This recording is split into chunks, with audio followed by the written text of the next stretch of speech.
Okay, so let's talk about asphalt. You know, the stuff that makes our roads. But what if I told you there's a whole other kind of asphalt? A high-tech industrial powerhouse that's secretly protecting some of the most important parts of your world right now.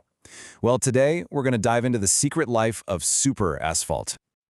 So you've really got a tale of two asphalts. On one side, you have your standard paving asphalt. Yeah, it's durable, but it's pretty straightforward, right?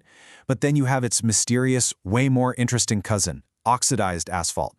Now, it starts from the same basic stuff, but it's engineered for a totally different and, honestly, a much wider set of jobs.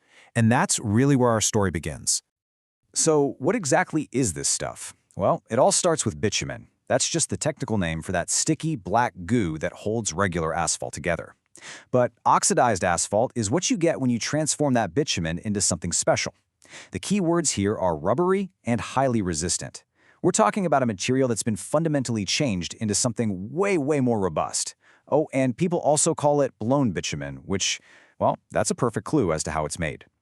Which brings us right to the process. I mean, how do you take a simple raw material and turn it into this industrial champion?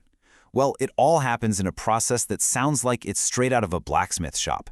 It is literally forged in fire and air. The whole transformation is fascinating. You start with the absolute heaviest, sludgiest part of crude oil, the very bottom of the barrel. Then you superheat it to these insane temperatures, way over 230 degrees Celsius. And then comes the magic ingredient. You blast hot air right through it. That injection of air is what triggers a massive chemical reaction, creating a brand new high-performance material that then gets carefully sorted and graded. And the result of all that? It's so much more than just melting something down and letting it cool. This is a true chemical transformation. The air fundamentally changes the material's molecular structure. What you end up with is something tougher, more stable, and way more rubber-like than what you started with. It's a genuine super material. So how do you even measure all of this new toughness? Well, that's where these grade codes come in. You might see a grade like 85/25, and it looks super technical, but it's actually a pretty simple cheat sheet. The first number, 85, that's the softening point. It tells you it can handle heat up to 85 degrees Celsius. The second number, 25, is its penetration value. A lower number means it's harder and tougher to puncture.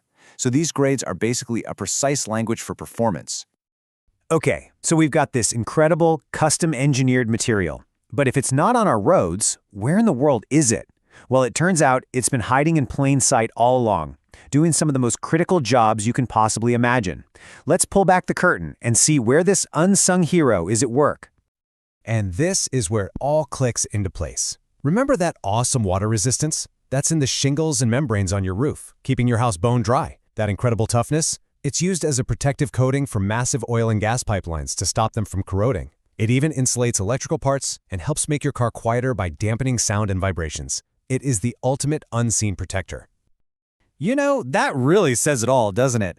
This is a material we never, ever see or think about, but its impact is just huge. It's quietly and effectively safeguarding some of our most essential, most valuable assets, day in and day out. Now you have to figure, a material this useful and this versatile isn't just a scientific curiosity, right? Of course not. It's the absolute backbone of a massive global industry that operates almost entirely behind the scenes. So let's just take a quick look at the sheer scale of this thing. And there's the number, $4.5 billion. That is the projected size of the global market for this stuff. So this is not some tiny niche product. It's a colossal industry all built on turning a simple residue into a high-value industrial necessity. So where does all this super asphalt actually come from? Well, the Middle East is a huge center of production. Big refineries like Petrotar, Ferraz Oil, and Alexandra Petroleum are some of the key players. They're the ones taking that heavy crude oil feedstock we talked about and exporting this vital material all over the planet, fueling construction, energy, and automotive industries everywhere. So, the next time you look up at a roof, or think about a pipeline deep underground, or even just sit in your quiet car, you'll know about the secret super material at work. Kind of makes you wonder, doesn't it? What other everyday materials that we totally take for granted have a hidden, complex, and vital industrial life just waiting for us to discover?